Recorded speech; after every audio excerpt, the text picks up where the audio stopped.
At pagkaraan ng 2 araw, umalis siya doon at napasa Galilea, sapagkat si Jesus din ang nagpatotoo ng isang propeta ay walang kapurihan sa kanya sariling lupain.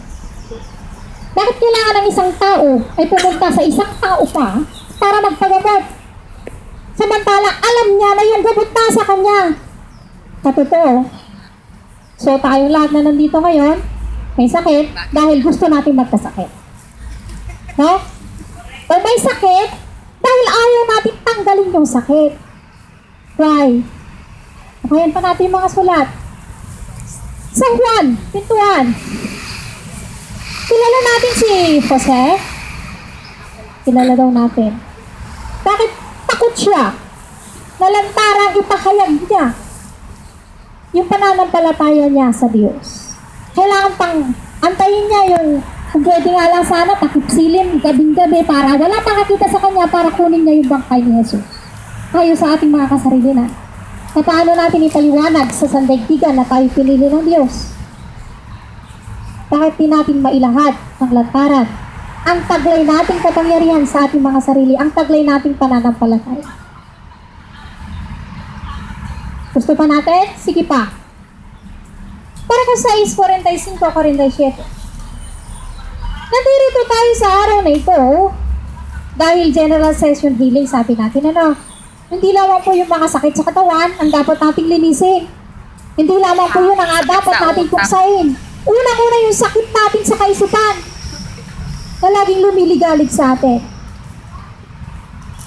6:45-47. At pagkakay, pinalulan niya sa daong ang kanyang mga alagad at pinauna sa kanya sa kabilang ibayo sa Bethsaida, samantalang pinayayaon niya ang karamihan at pagkatapos na mapagpaalam niya sila ay naparoon siya sa bundok upang manalangin. Ang bisa ng isang pananampalataya, hindi lamang sa sinasabi, kundi yung pakikipagrelasyon natin sa Diyos. Bagamat Diyos na siya, kailangan pa rin niyang manalangin. Bakit po? Para matularan ng iba.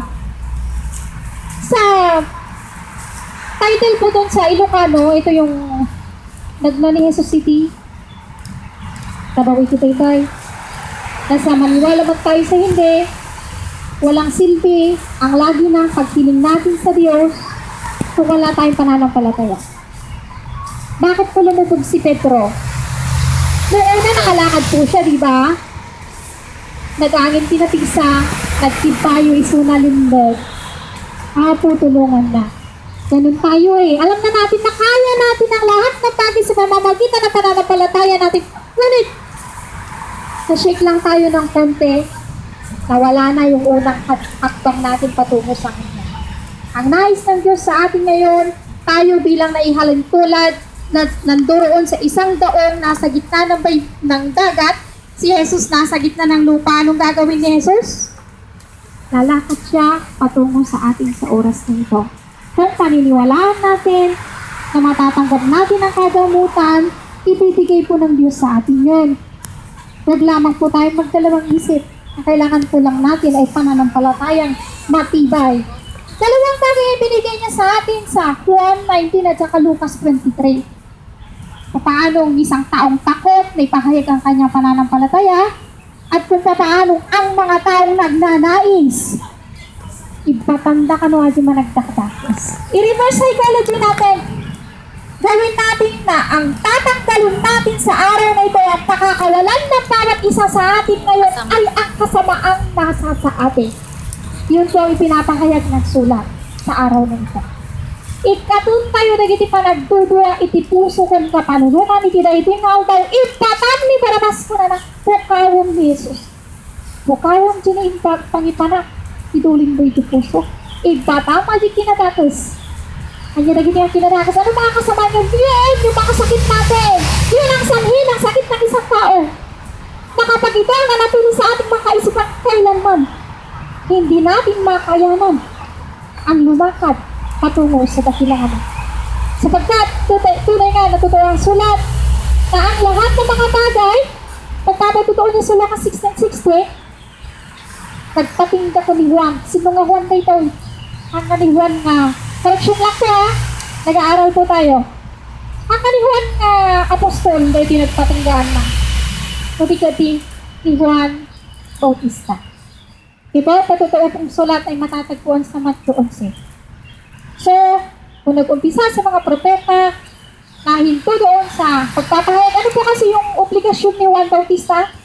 Isagana na ikitala. Palintigan na ikitala. Nagpatuloy sa pamamagitan ng Yesu Cristo kapangyarihan. So, nandirito na po tayo sa panahon ng kapangyarihan ng Diyos ang siya mag-ahari sa ating kalagitnaan.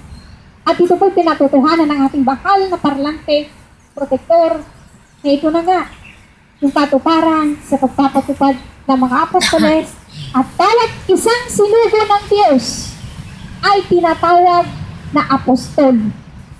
So lahat po tayo na pinili ng Diyos sa araw na ito ay magpapatutuo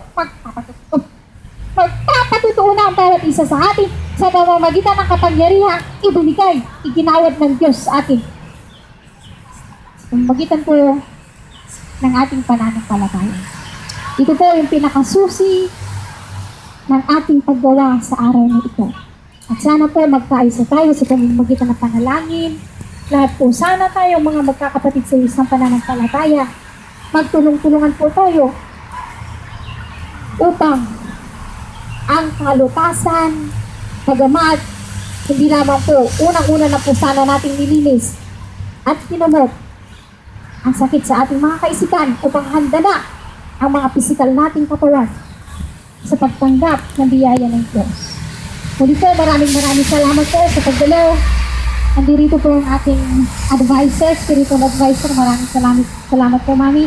At sa lahat po ng mga opisyales at saka mga medium, mga members.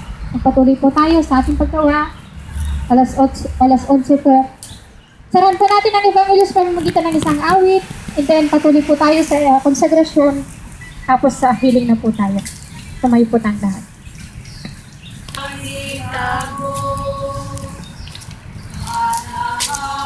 Sa iyong puso, ikalaga natin sa mundo. Ang mautos na tinanggap niyo, manatili sa iyong puso, iguro sa mga tao ang salitang napakinggan niyo. Ang nagsasabi na siya'y